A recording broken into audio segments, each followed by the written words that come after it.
तुमने निकलवाया ना बाबर को जेल से। हीर, मैं तुमसे कुछ पूछ रही हूं, जवाब दो मुझे। हाँ। और बदले में क्या दिया? मेरे पास है क्या कुछ देने के लिए? ऐसे नहीं हो सकता, कुछ है जो तुम जानती हो। मैं सिर्फ इतना जानती हूँ कि बाबर एक अच्छा इंसान है। हीर, ये तुम क्यों कर रही हो? तुम्हारे जहन से तुम्हारे बचपन का ट्रॉमा क्यों नहीं निकलता? सब कुछ तुम्हें अकेले क्यों करना होता है? पहले अपने बाप का कर्ज उतारना था अकेले, फिर भाई को बचाना था, फिर दिलनवाज के पास चली गई मेरे लिए खुद चलकर, और अब ये क्यों? क्योंकि मैं अकेली नहीं हूँ कायनात, और ना मैं खुद को अकेला समझती हूँ। मेरे साथ मिर्जा है, और मिर्जा का साथ मेरा गरूर है। मैं बस ये जानती हूँ और कुछ नहीं। कायनात, ये बात सुनो, तुम ये सब ना सोचो, तुम अपने बारे में सोचो। और जहां तक मैं तुम्हें जानती हूँ, तुम शायद ये कह ना सको कि एहसान के मामले में तुम्हारे साथ धोखा हुआ है। कायनात, तुम गलत नहीं थी, गलत तो वो था। इसलिए बता रही हूँ तुम्हें, तुम मिर्जा के पास जाना और उसे कहना कि मेरा मान है, वो तुम्हारे साथ वैसे ही खड़ा होगा जैसे पहले था। लेकिन कायनात, तुम एक बात याद रखना, गलत तुम नहीं थी, तुमने तो सिर्फ उस पर भरोसा किया था। गलत तो वो एहसान है जिसने तुम्हारा भरोसा तोड़ा है। मैं तुमसे क्या बात कर रही हूँ और तुम क्या कहे जा रही हो? तुम मुझे सुन भी रही हो कि मैं क्या कह रही हूँ?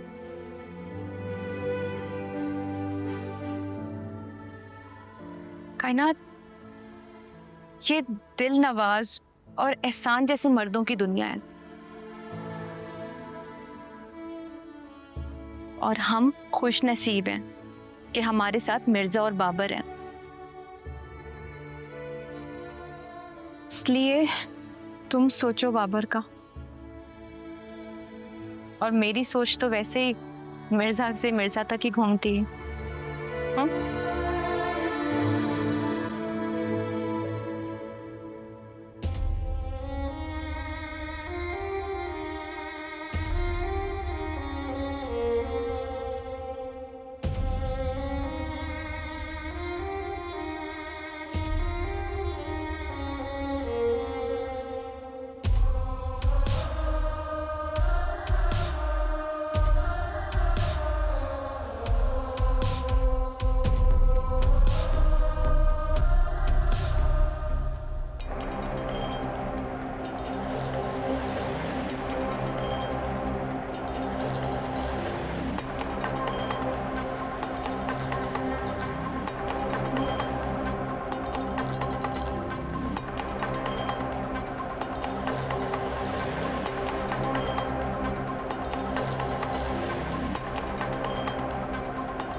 जी आप पूछिए।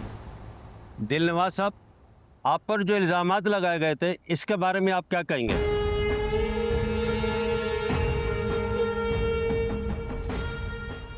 बहुत संगीन इल्जाम लगाए गए थे मुझ पर। मुझे सूदखोर कहा गया, अगवा बराए तवान का मुजरिम बनाकर पेश किया गया, मनी लॉन्ड्रिंग के साथ भी मुंसलिक किया गया मुझे। लेकिन हुआ क्या? कोई एक भी केस साबित नहीं हुआ। आप लोग इसी तरह मुसलसल मुझसे सवाल करते रहे, लेकिन मैं खामोश रहा, क्योंकि मैं वक्त से पहले किसी का नाम नहीं लेना चाहता था। अब मैंने पुलिस के सामने एक नाम रखा है, बाकायदा पर्चा कराया है, और इसलिए मैं आपके सामने आके बैठा हूं। तैमूर, यार रुक जा, मेरी बात को मान ले। तैमूर, क्या मान लूं बात चाचू? प्लीज मेरी बात को समझ। तू हीर को लेके यहां से निकल, फिलहाल कहीं और चला जाए यार। कहाँ चला जाऊं? और ये फिलहाल कब खत्म होगा? मैं हीर को लेके ऐसे भागता रहूंगा तो ये फिलहाल कभी खत्म नहीं होगा चाचू। भाई जी इसको समझाएं यार, ये बच्चा मेरी बात ही नहीं समझ रहा। बब्बू ने मुझे खुले अल्फाज में कहा है कि तू और हीर यहां से निकल जाए। समझ रहा है? तू मेरी बात को नहीं समझ रहा यार, ये इसे समझाएं यार। बात समझने की कोशिश करो, ये जज्बाती होने का वक्त नहीं है। बेटा दिलनवाज सिर्फ ताकतवर नहीं, खतरनाक आदमी है। कुछ भी कर सकता है, कुछ ऐसा कर देगा हमारी जिंदगी मुश्किल पड़ जाएगी भाई। वो ये मुश्किलें कभी खत्म नहीं होंगी, उल्टा ये और बढ़ती जाएंगी। अब तो कायनात भी वापस आ गई है, बब्बू भाई बाहर आ गए हैं, हम और ब्लैकमेल क्यों होंगे? हम जाते हैं ना पुलिस स्टेशन, जाके रिपोर्ट लिखवाते हैं उसके खिलाफ। सुन रहे हैं इसकी? पुलिस, तैमूर देख, पुलिस डिपार्टमेंट में होंगे ईमानदार अफसरान, लेकिन हमारी उन तक रसाई नहीं है। ये पूरा महीना जेल में पड़ा रहा है भैया जी, इसे हम निकलवा पाए? बाबर जेल में था, हम कुछ कर पाए? कायनात के लिए कुछ कर पाए? देख मेरे हाथ जुड़े हुए हैं तेरे सामने, तो प्लीज अपना कोई ठिकाना ढूंढ ले यार, चला जाए यहां से।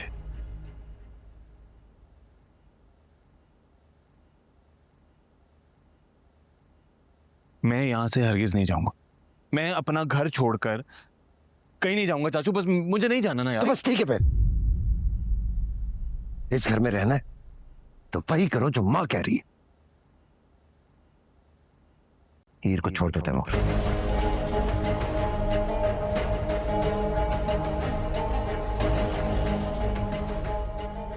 समझते ही नहीं है, इसे समझ नहीं आ रही है, अपनी जिंदगी बर्बाद कर रहा है। दोस्त मर गया, बहन अगवा हो गई भाई, ये तो रम खान बन रहे।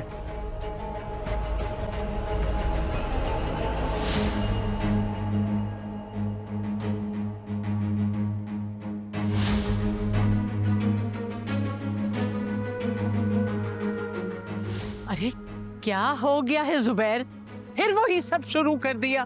मैं तुम वफा से बात करूं मैं इससे?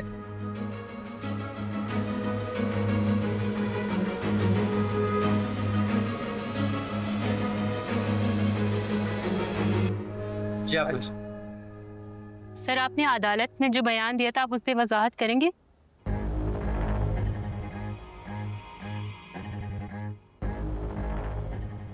देखिए, जो सब कुछ मेरे साथ हुआ वो सब एक दूसरे से जुड़ा है। सबसे पहले मेरे घर में घुसकर आग लगाई गई, और वो उस रोज हुआ जिस रोज मेरी शादी थी। उसके बाद मेरे ऊपर ये केसेस तान दिए गए और मुझे उलझा दिया गया। और किसने और किस लिए किया ये, इसमें मैं एक नाम लेना चाहूंगा, जो कि है तैमूर मिर्जा। एथलीट है, हमारा नेशनल लेवल का एथलीट है। और इस कहानी में एक और बहुत अहम किरदार है, हीर खावर कुरैशी, जिनसे मेरी शादी होने जा रही। कहीं पे कोई हंसता है, कहीं